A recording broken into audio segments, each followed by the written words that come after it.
Buenas noches o días, comunidad. ¿Alguna vez has caminado con alguien sin saber que ya no estaba vivo? Esta no es solo una historia más, es un recuerdo que persigue y una verdad que hiela la sangre, porque hay encuentros que en el momento parecen normales, hasta que descubres que nunca debieron ocurrir. Apaga la luz y escucha bien, porque esta noche podrías darte cuenta de que no todos los que te acompañan pertenecen a este mundo. Comencemos. Si alguna vez sientes un frío repentino cuando caminas solo, o escuchas una risa que te resulta familiar en un lugar donde no debería haber nadie, no te des la vuelta de inmediato. A veces, la memoria de las personas es tan fuerte que se queda pegada a las calles que solían caminar, y no todos los que te saludan por la noche están realmente ahí.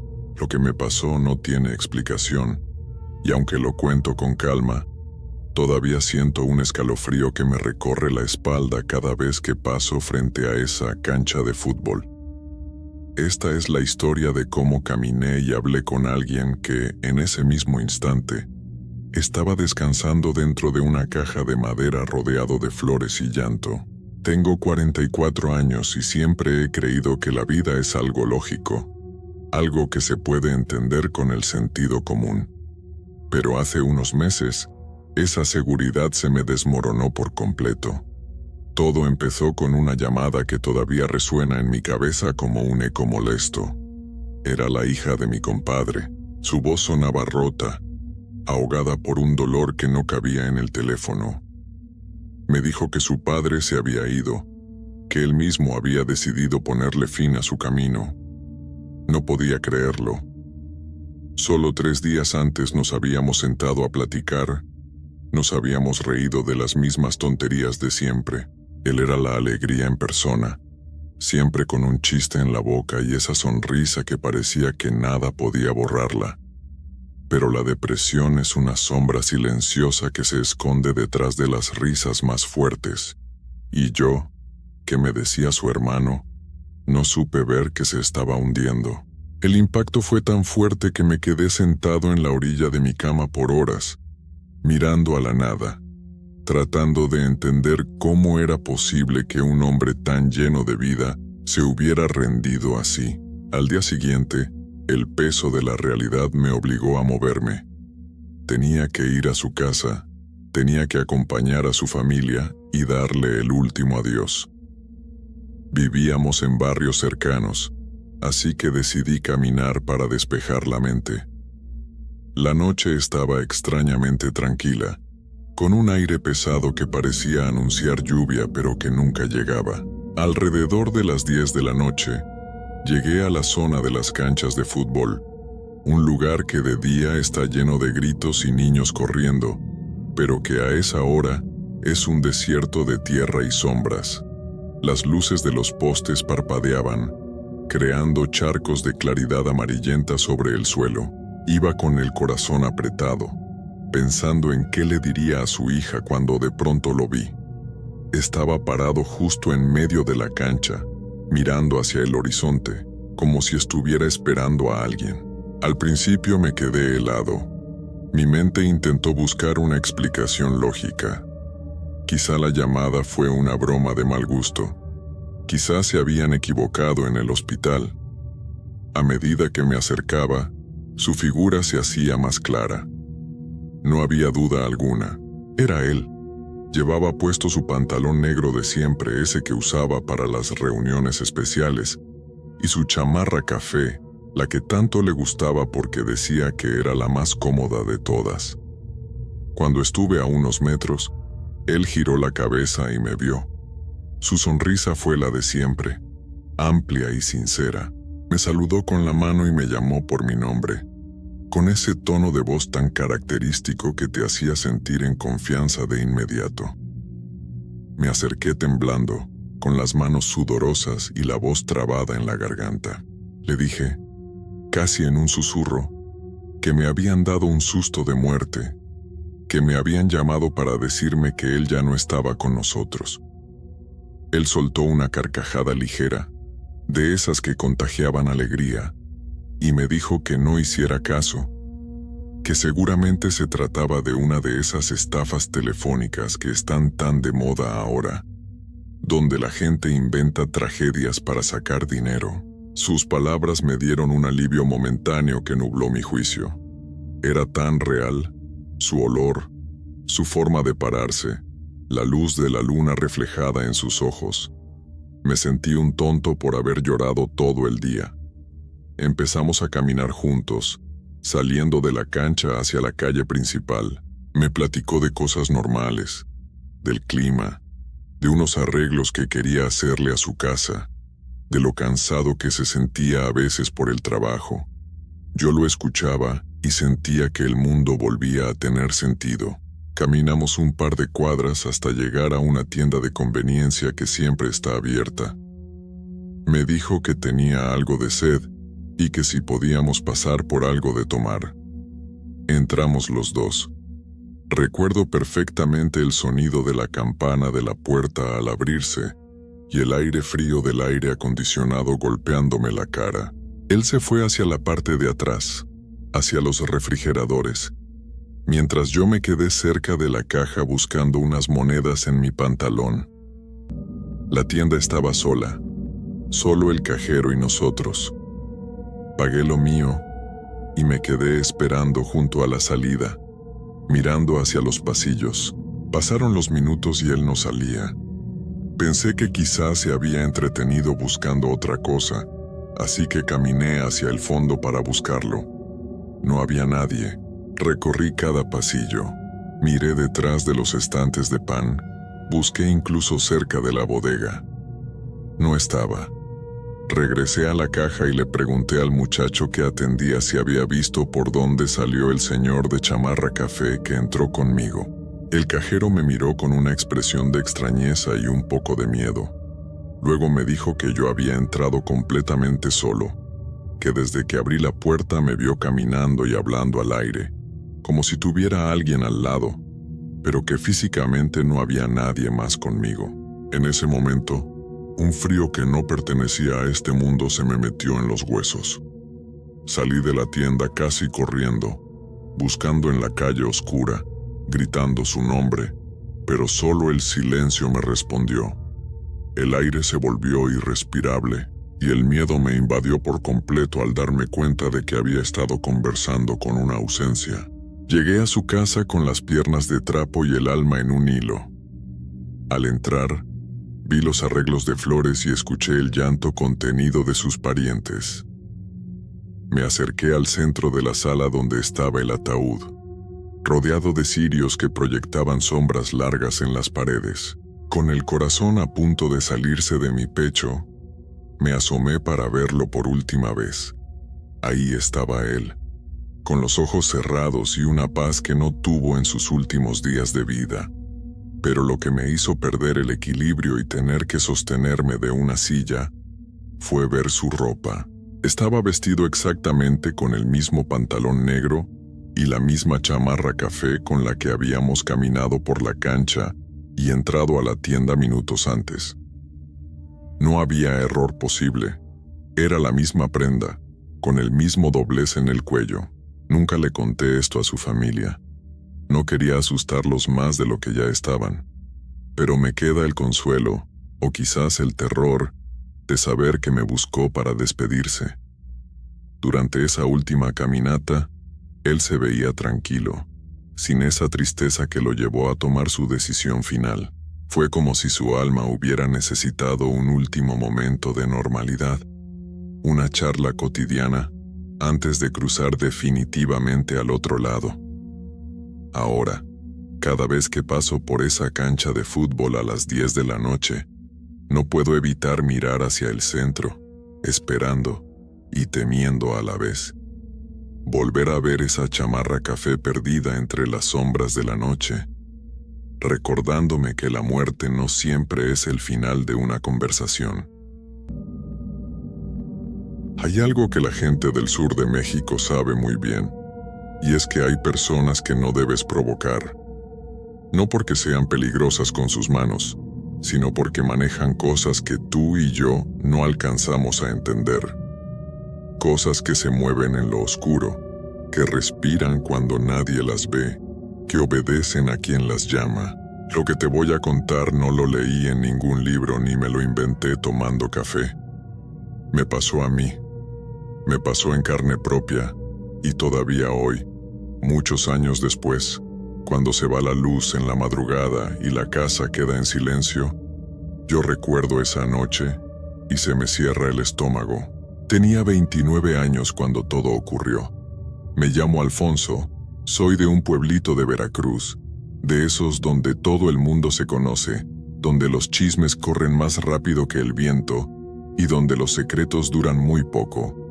Un lugar tranquilo, de esos donde uno cree que nada malo puede pasar porque la gente es sencilla y la vida es lenta. Pero yo aprendí que la tranquilidad de un pueblo no lo protege de todo. Que hay cosas que se instalan en los rincones sin que nadie las invite y que esperan, nomás esperan, a que alguien les abra la puerta sin querer. La que abrió esa puerta fue mi mamá, sin saberlo, sin quererlo, pero la abrió. En la casa de al lado vivía una señora. Tendría unos 50 y tantos años, siempre sola, siempre callada. No era de esas personas que te saludan cuando pasas, ni de las que se asoman a platicar en la banqueta. Ella nomás estaba ahí, como una sombra con forma de persona. La gente del barrio la evitaba, los niños no jugaban cerca de su casa. Las señoras cambiaban de acera cuando la veían venir. Desde que yo era chico escuché que le decían bruja, que hacía trabajos, que quien se le cruzaba terminaba mal. Yo siempre lo tomé como chisme de pueblo, de esos que crecen solos y no tienen mucho de verdad. Mi mamá también lo veía así.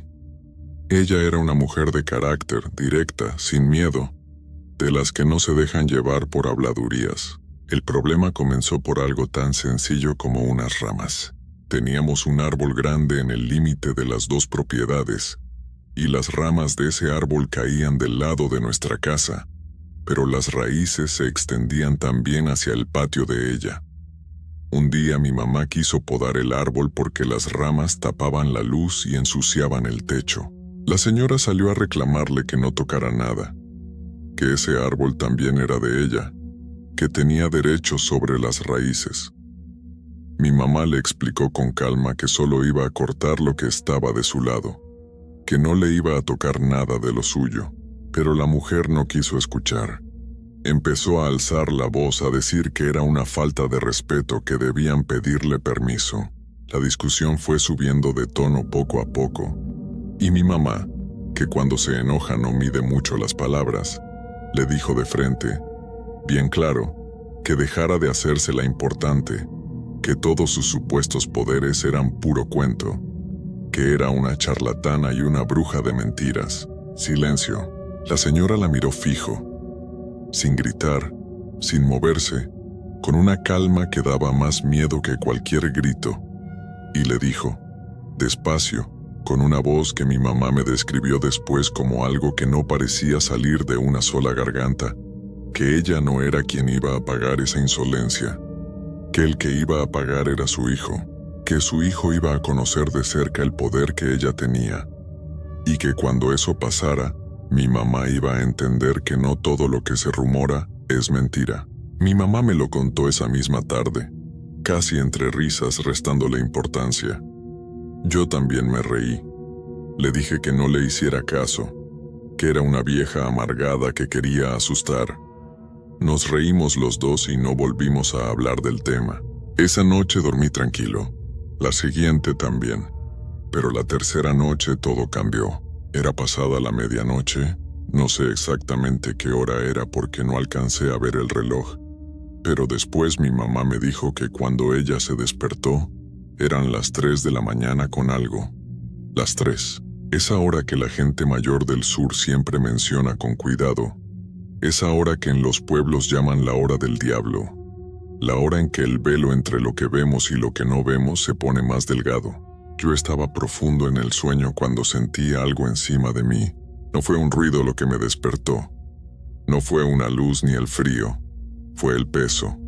Un peso encima de mi espalda, como si alguien se hubiera recostado sobre mí con toda su fuerza, aplastándome contra el colchón. Quise moverme, y no pude. Quise voltear y no pude. Quise gritar y la voz no me salió. Se quedó atorada en algún lugar entre el pecho y la garganta como si alguien la hubiera detenido con la mano. Estaba completamente despierto. Podía sentir todo. Podía pensar. Podía escuchar. Pero mi cuerpo no respondía a nada de lo que yo le ordenaba. Y entonces empezaron las voces. No era una sola voz.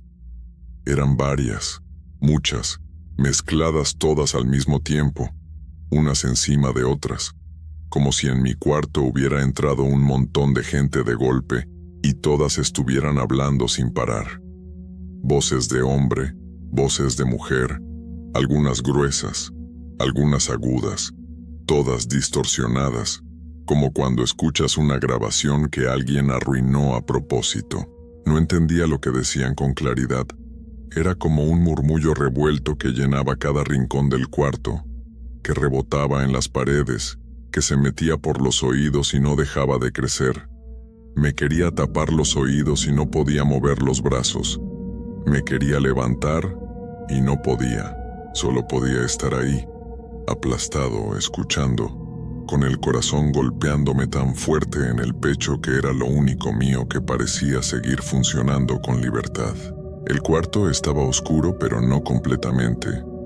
Había una rendija de luz que entraba por debajo de la puerta, de la lamparita que mi mamá siempre dejaba encendida en el pasillo. Esa rendijita de luz fue lo único en lo que pude concentrarme durante todo lo que siguió, porque si apartaba los ojos de ahí sentía que me hundía en algo que no tenía fondo. Y entonces llegó lo peor. Primero fueron los arañazos. Empezaron en la parte baja de mi espalda y subieron despacio, muy despacio, como si algo estuviera disfrutando el recorrido. No eran rasguños suaves, eran profundos, con una presión que quemaba, que ardía como si en lugar de uñas fuera brasa, lo que me estaba rozando la piel. Quise gritar y de nuevo nada, solo un sonido ahogado que se quedó dentro de mí sin poder salir. Las lágrimas me salieron solas, no de tristeza, sino de dolor y de un miedo que yo nunca había sentido en mi vida. Un miedo que no se parece a nada de lo que uno siente en lo cotidiano, porque no era miedo a algo que puedes ver o tocar o correr de él. Era miedo a algo que estaba ahí pero que no tenía forma que yo pudiera entender. Después de los arañazos vinieron los golpes, fuertes, directos, en las costillas primero, luego en los hombros, como puñetazos dados con ganas, con intención, no como si algo me estuviera rozando por accidente, sino como si algo me estuviera lastimando a propósito, con cuidado, sabiendo exactamente dónde pegar para que doliera más. Yo sacudía el cuerpo por dentro. Le ordenaba a mis brazos que se movieran, a mis piernas que patearan, pero era como gritar dentro de un cuarto sellado. Nada respondía. Solo el dolor, solo las voces, solo ese peso encima que no me soltaba, y entre todo eso las risas. Eso fue lo que más me marcó. No los arañazos, no los golpes, sino las risas. Porque en medio de todas esas voces revueltas, de vez en cuando se distinguía una risa clara, burlona, de esas que uno reconoce aunque no quiera, porque transmiten una cosa muy específica, que quien se está riendo disfruta lo que está pasando, que le parece gracioso verte así, inmóvil, asustado, sin poder hacer nada. Esa risa me heló por dentro más que cualquier otra cosa de esa noche, porque el dolor se puede aguantar, pero saber que algo se está divirtiendo con tu miedo es otra cosa completamente distinta. No sé cuánto tiempo duró todo eso. El tiempo ahí adentro no funcionaba igual. Podían haber sido 10 minutos o podía haber sido 1 hora. Yo no lo sé. Lo que sí sé es que en algún momento, sin ningún aviso, Sin que nada anunciara que iba a terminar, todo paró. El peso desapareció de golpe. Las voces se cortaron como si alguien hubiera apagado un aparato. Los golpes pararon. Las risas pararon. El silencio que quedó fue tan repentino y tan total que por un momento pensé que me había quedado sordo. Me quedé sin moverme unos segundos, sin atreverme a creer que había terminado. Luego, poco a poco, intenté mover los dedos. Respondieron. Moví un brazo. Respondió. Me fui incorporando despacio, temblando, empapado en sudor, con el cuerpo adolorido como si me hubiera caído de algo alto. Me senté en la orilla de la cama y me quedé ahí, en la oscuridad temblando, llorando sin hacer ruido, sin entender nada de lo que acababa de pasarme. Prendí la luz. El cuarto estaba igual que siempre, todo en su lugar. La puerta cerrada, la ventana cerrada. Nada fuera de lo normal, nada que indicara que ahí adentro había ocurrido algo. Si no fuera por el dolor en las costillas y en los hombros, y por ese ardor en la espalda que seguía quemando, yo hubiera podido creer que había sido una pesadilla muy vívida. Pero el dolor era real, demasiado real para ser un sueño. Me levanté y fui al baño. Me levanté la camisa frente al espejo y lo que vi me quitó las últimas dudas que me quedaban. En mi espalda había marcas, largas, rojas, profundas. Surcos que iban de abajo hacia arriba, paralelos, como trazados con precisión. No eran los rasguños que uno se hace sin querer dando vueltas en la cama. Eran marcas de algo que había presionado con fuerza, que había jalado con intención. La piel alrededor estaba irritada, encendida, y ardía al tacto como quemadura reciente. Me quedé viendo eso en el espejo un buen rato sin poder decir nada. Fui al cuarto de mi mamá y la desperté. No quería asustarla, pero tampoco podía quedarme callado con eso. Cuando le mostré la espalda, mi mamá no dijo nada por varios segundos. Se le fue el color de la cara. Le temblaron las manos, y yo vi en sus ojos algo que pocas veces había visto en ella, que era una mujer de carácter y de valor. La vi asustada de verdad. Fue entonces cuando ella me contó con detalle lo que había pasado con la vecina, la amenaza, las palabras exactas que esa mujer le había dicho en el patio. Y los dos nos quedamos sentados en su cuarto, con la luz encendida sin querer apagada, esperando que amaneciera. No dormimos más esa noche.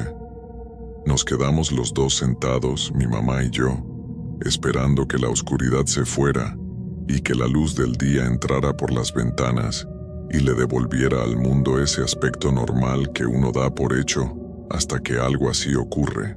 Porque eso es lo que nadie te cuenta de estas experiencias, que después de vivirlas el mundo ya no se ve igual. Las cosas comunes, la mesa, las sillas, el patio, la calle, siguen estando ahí, pero ya no se sienten seguras de la misma manera. Ya sabes que detrás de lo que ves puede haber algo que no ves, y eso no te lo quita nadie. Al día siguiente mi mamá habló con una señora del barrio, de las mayores, de las que saben cosas y no las andan contando a cualquiera. Le describió lo que me había pasado sin entrar en muchos detalles y la señora no se sorprendió. La escuchó con calma, asintió varias veces, y le dijo que lo que le habían hecho a su hijo era un trabajo, que no era la primera vez que escuchaba algo así relacionado con esa vecina, que había que atenderlo pronto porque esas cosas, si se dejan, se van metiendo más adentro con el tiempo. Nos recomendó ir con una espiritista que vivía a unas colonias de distancia, una señora mayor, de esas que no se anuncian ni ponen letreros, que trabaja de boca en boca, a quien la gente llega porque alguien de confianza se los dijo. Mi mamá consiguió el dato ese mismo día y al siguiente fuimos. La casa de esa mujer era sencilla, como cualquier otra del rumbo, sin nada raro por fuera, sin velas en la entrada ni cosas colgadas en la puerta. Adentro olía a hierbas, a algo que yo no supe identificar pero que se sentía espeso en el aire, como si ese olor llevara mucho tiempo impregnado en las paredes. La señora nos recibió sin muchas palabras. Era pequeña, delgada, con el cabello blanco recogido y unos ojos que daban la impresión de estar viendo algo más allá de lo que uno le ponía enfrente. No nos preguntó qué habíamos ido a buscar. Nos miró a los dos un momento, y luego me miró a mí fijo y dijo: «Tranquila, que a mí me habían mandado algo». No como pregunta, como confirmación de algo que ella ya sabía. Me pidió que me sentara. Sacó hierbas, varias. No supe los nombres de todas y empezó a pasarlas por mi cuerpo de arriba abajo, despacio, en silencio, con una concentración que hacía sentir que cada movimiento tenía un propósito exacto. Murmuraba cosas en voz muy baja, palabras que yo no alcanzaba a escuchar bien, y de vez en cuando se detenía en alguna parte de mi cuerpo, en los hombros, en la espalda, como si en esos lugares encontrara algo que le confirmaba lo que ya pensaba. Luego sacó los huevos. Tomó uno y lo fue pasando también por todo mi cuerpo, con movimientos lentos y continuos, de la cabeza a los pies, sin apurarse. Cuando terminó, tomó un vaso con agua y quebró el huevo adentro. Los dos, mi mamá y yo, nos asomamos a ver. Lo que salió de ese huevo no era lo que uno espera encontrar. No era la clara transparente ni la yema amarilla de un huevo normal. Era oscuro, espeso, con un color que no sé bien cómo describir porque no era negro del todo ni café. Era algo intermedio, algo que no parecía pertenecer a un huevo sino a otra cosa. La espiritista lo observó un momento sin decir nada. Luego levantó la vista y confirmó lo que nos habían dicho el día anterior: que el trabajo que me habían hecho era fuerte, que quien lo había mandado sabía lo que hacía, pero que se había logrado sacar a tiempo antes de que se asentara más. Mi mamá se le llenaron los ojos de agua. Yo no dije nada. Me quedé viendo ese vaso y pensando en la vecina, en su cara cuando le dijo a mi mamá que yo iba a pagar, en esa calma con la que lo dijo, sin levantar la voz, sin alterarse, con la seguridad de alguien que sabe exactamente lo que está prometiendo.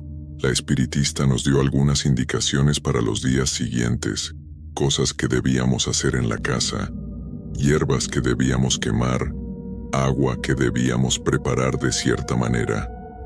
No voy a entrar en detalles de eso porque no me corresponde contarlo, pero seguimos todo al pie de la letra. Mi mamá lo tomó más en serio que yo, y mira que yo había vivido esa noche en carne propia. Las marcas de mi espalda tardaron en irse. No fueron días, fueron semanas, y no desaparecieron del todo limpias. Dejaron unas líneas tenues que estuvieron visibles por meses y que yo miraba cada vez que me veía en el espejo como recordatorio de que esa noche había sido real, que no me la había imaginado, que había algo en este mundo que yo no entendía y que existía con o sin mi permiso. Durante mucho tiempo después de eso, yo dormía con la luz encendida. No podía quedarme en el cuarto completamente a oscuras sin que me entrara una angustia que me apretaba el pecho. Cualquier ruido en la madrugada me ponía alerta. Cualquier peso raro encima del cuerpo cuando estaba recostado me hacía incorporarme de golpe. Eso fue lo que más tiempo tardó en irse, ese miedo instalado en el cuerpo que ya no pedía permiso para aparecer. La vecina siguió viviendo ahí al lado. Nunca la enfrenté, nunca le dije nada, nunca volví a cruzarle la mirada si podía evitarlo. Mi mamá tampoco. La disputa del árbol quedó en el olvido como si nunca hubiera existido. No porque nos hubiera ganado, sino porque entendimos que había cosas que no valía la pena despertar. Que hay peleas que uno puede ganar y otras que más te vale ni empezar. Y así pasaron los años. Yo fui retomando la vida normal. Fui dejando dormir esa memoria, aunque nunca del todo. Fui aprendiendo a vivir con la certeza incómoda de que hay cosas que no tienen explicación sencilla y que es mejor respetar lo que uno no comprende. 5 años después de esa noche, un día cualquiera, me di cuenta de que la casa de al lado estaba vacía. La vecina se había ido. Nadie supo bien cuándo ni a dónde. No avisó, no se despidió, no dejó dicho nada. Simplemente un día estaba y al siguiente no. Su casa quedó cerrada, con las ventanas tapadas, y nadie en el barrio preguntó demasiado ni fue a averiguar qué había pasado con ella. Como si todos hubieran estado esperando ese momento sin decirlo en voz alta, y cuando llegó, lo recibieran en silencio. Yo me enteré de que se había ido y lo único que sentí fue un alivio tranquilo, de esos que no hacen ruido. Pero también sentí otra cosa, una cosa que todavía hoy no sé bien cómo nombrar. Porque si esa mujer se fue así, de repente, sin dejar rastro, uno se pregunta a dónde fue, qué se llevó consigo, si las cosas que ella manejaba se fueron con ella, o si se quedaron flotando en algún lugar cerca, esperando a alguien nuevo que las encuentre sin querer. Eso es lo que me quedó de todo esto. No la cicatriz en la espalda, que con el tiempo casi desapareció. No el miedo a la oscuridad, que también fue calmando. Lo que me quedó fue esa pregunta sin respuesta. Y el aprendizaje de que en los pueblos del sur, cuando la gente mayor te dice que tengas cuidado con ciertas personas, más vale escuchar. No porque seas miedoso ni porque creas en todo lo que se cuenta, sino porque a veces los rumores no son rumores. A veces son advertencias que alguien pagó caro para que existieran, y yo fui uno de los que pagó. Esta es una historia que explora el miedo más profundo que puede sentir un ser humano ante la pérdida de un ser querido, la duda de si la partida fue realmente definitiva. Trata sobre una noche de vela donde el silencio se convierte en el peor enemigo de la razón, y donde 3 personas descubren que el mundo de los sueños puede ser un lugar más real y aterrador que la propia vigilia. Advertencia: a veces el silencio de una sala de velación no es señal de paz, sino el aviso de que algo o alguien todavía no se ha marchado por completo.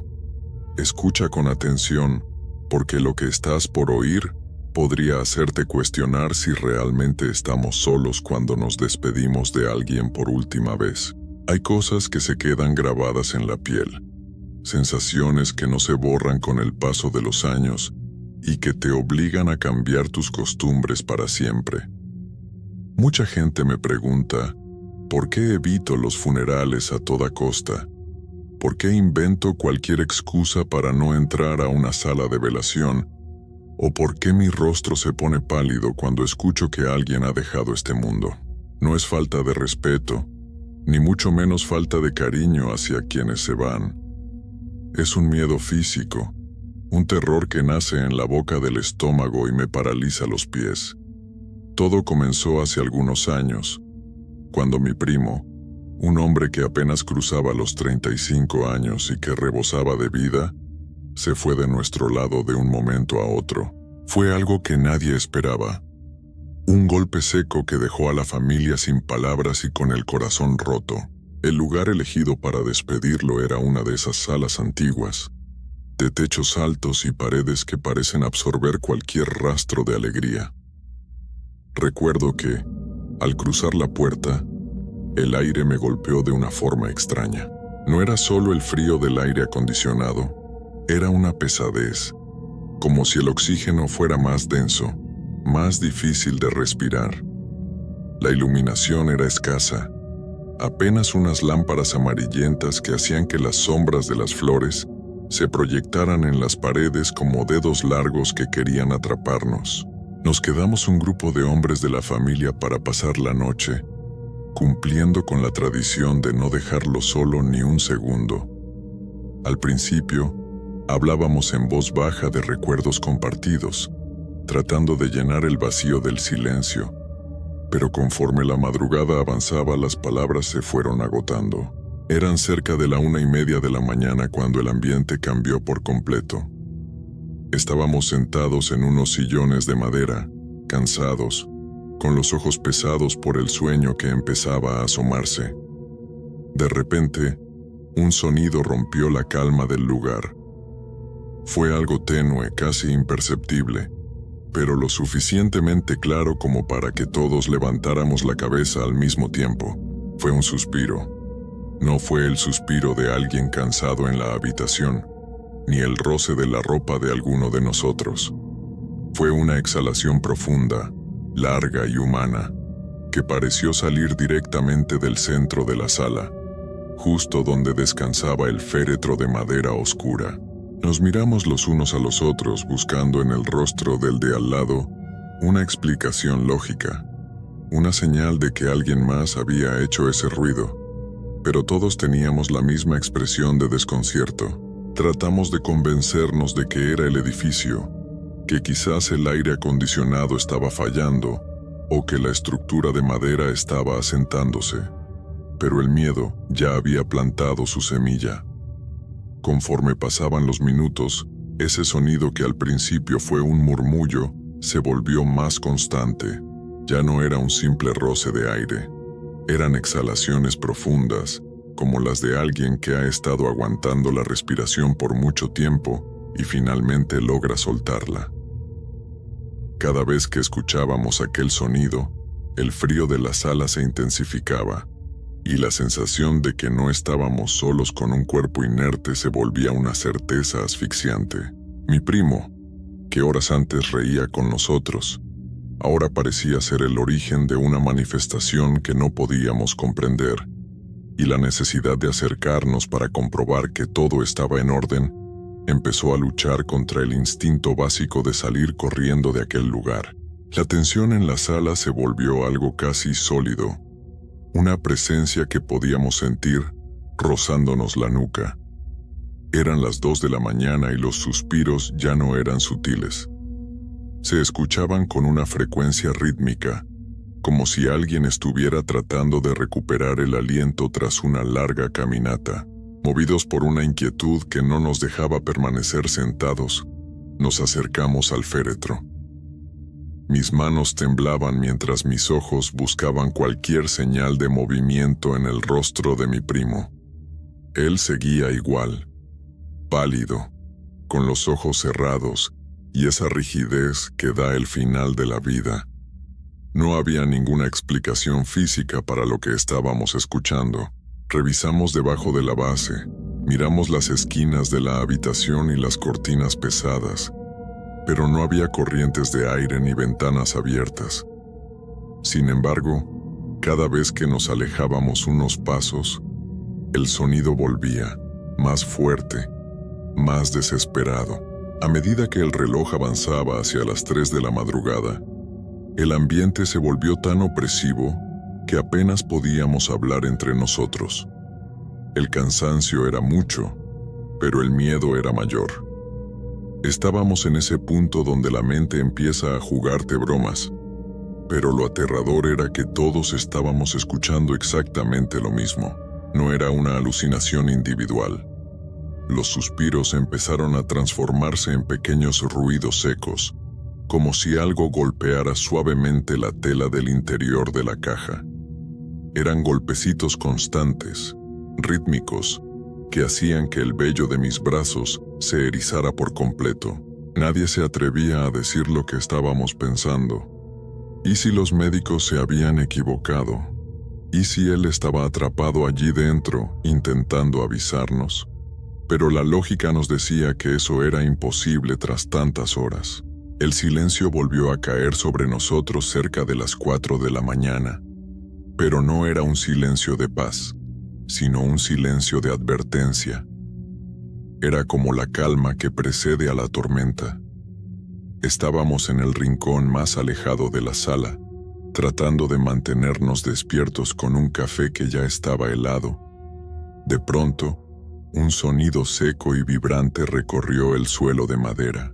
No fue un suspiro, ni un golpe suave, fue una voz, Una voz clara, nítida y perfectamente reconocible que salió del interior del ataúd. «Sáquenme». Se escuchó con una fuerza que nos hizo saltar de los asientos. El corazón me golpeaba el pecho con tanta violencia que sentía que se me iba a salir. No había duda alguna. Era la voz de mi primo, con el mismo tono y la misma urgencia que usaba cuando estaba vivo. Nos quedamos paralizados, petrificados por un terror que no tiene nombre. Nadie fue capaz de dar un paso hacia el frente. El miedo más primitivo nos había encadenado al suelo. Pasaron unos segundos que parecieron siglos, y entonces la voz volvió a escucharse. Esta vez sonó más débil, más lejana, como si la persona que hablaba se estuviera hundiendo en un pozo profundo o se estuviera quedando sin fuerzas.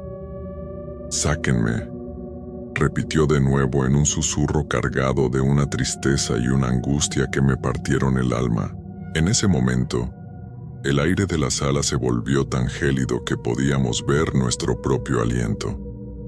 Estábamos frente a lo imposible, frente a una petición que venía del más allá, y el pánico fue tan grande que, en lugar de ayudar, nos quedamos allí, temblando, mientras el silencio más absoluto volvía a reinar en la habitación. El resto de la madrugada transcurrió en un